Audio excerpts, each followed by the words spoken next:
Supreme court और Islamabad high court के जजेस को भेजे जाने वाले खतूत की मुख्तलिफ पहलुओं से तफ्तीश जारी है। तमाम खतूत सब divisional post office satellite Rawalpindi से भेजे गए। मजीद जानते हैं डॉन न्यूज़ के नुमाइंदे शकील करार से। शकील, बताइएगा मजीद क्या इंकशाफात हुए हैं इस खतूत के हवाले से?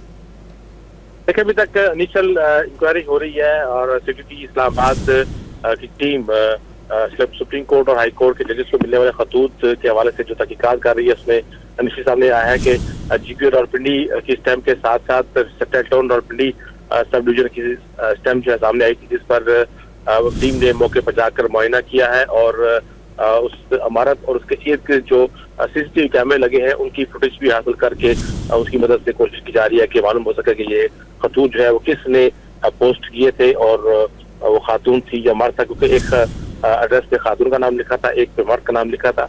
तो पुलिस तमाम पहलू से जायजा ले रही है कि खतूत जो है वो पोस्ट करने का मकसद क्या था, उसके पीछे कौन लोग शामिल हैं। जी, बहुत शुक्रिया शकील करार अपडेट करने के लिए।